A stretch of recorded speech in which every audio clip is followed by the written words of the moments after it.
大家早安！我在几天可能就要搭飞机回台湾了，然后我想说今天来跟大家讲一下，在卡达你住的宿舍大概会是怎么样。但就是之前的片段我讲过说，就是你有很多的宿舍在卡达，但是你会选中哪一间，其实你不知道。但是呢，在你工作一段时间之后，你是可以申请换宿舍的。那我这间宿舍呢，我觉得还不错，因为它就在大马路的旁边，然后也不会太吵，外面就很多东西可以吃，然后有超市，然后又离捷运站走路蛮近的，大概10到15分钟。然后再来就是我这个宿舍是2个人一间，就是我跟我另外一个室友，然后我跟他都有自己的冰箱，现在去看看吧。现在就是这样，这是我的房间，然后那边是阳台，不是阳台，那边是窗户，从窗户看出去就是对面的住户，我的对面的同事，然后这是我外面的风景。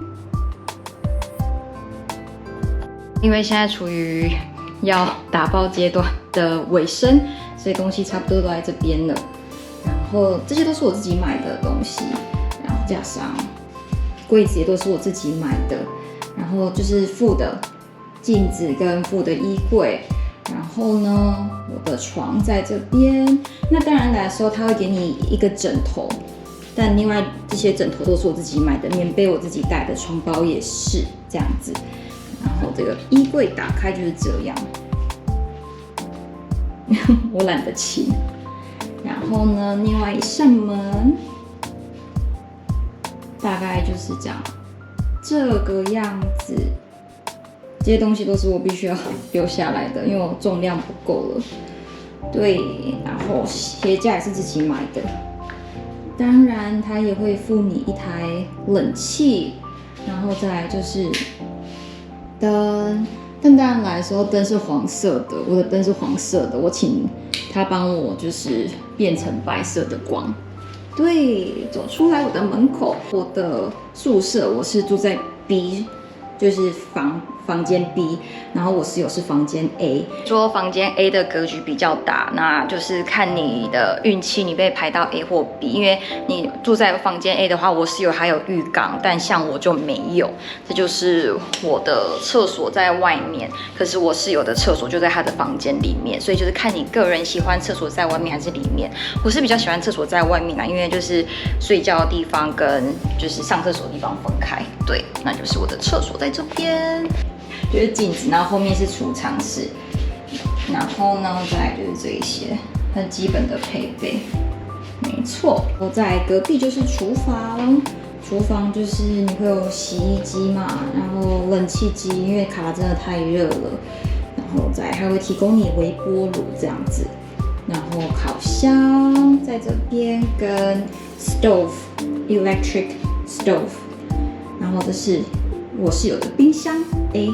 房间 A 的冰箱，然后再来就是走出来就是我的公共空间客厅，然后这是我的冰箱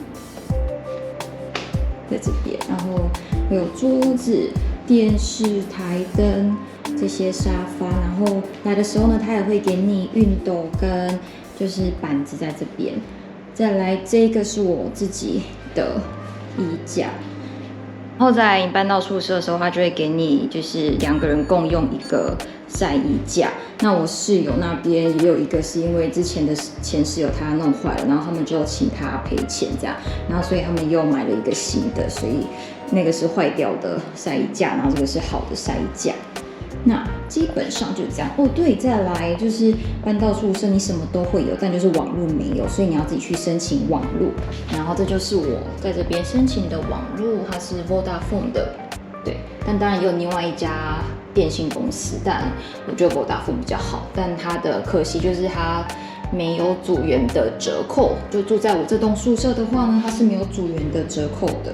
然后再来就是我们的大门。然后这边它就会写很多你要遵守的规定啊，像不能用太多的插头啊这样子。然后对，这个就是这个 flat 的代号。基本上这就是我这1年多来住的空间，然后再回到我的房间，我的滑板我真的包不进去，我现在我要疯掉，这2袋也是我要留在这边的，哭死。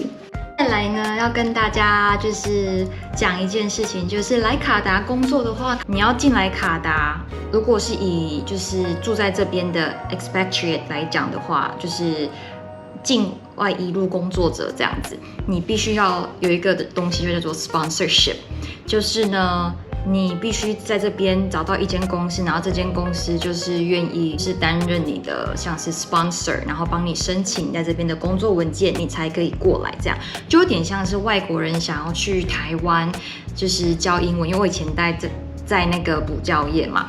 然后就是如果外国人想要去台湾教英文的话，他们就也是必须要找一个 sponsor， 就找一间补习班或者是学校帮他们申请他们的那个像是什么证，就是一张卡这样子。那卡达呢这边也有，就是这张，那就是这张卡，这个就是他们的 residency permit， 我们就简称叫做 RP。那这张卡呢，就有点类似像是外国人在卡达的身份证这样子。然后上面呢，它就会有写出你的职业是什么，但它是用阿拉伯文写的，所以我就不太知道它是什么。然后再来就是呢，就是要有这张卡 RP， 你才可以进来卡达，就是免签证这样子。那这是很特别的地方。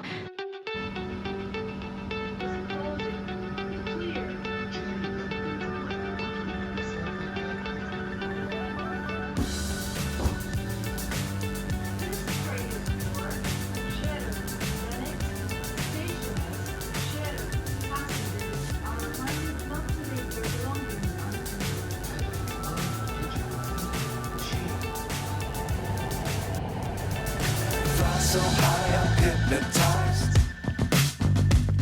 What's up is down, what's left is right. Chasing stars and holding you. I can't see the end, but we'll see it through.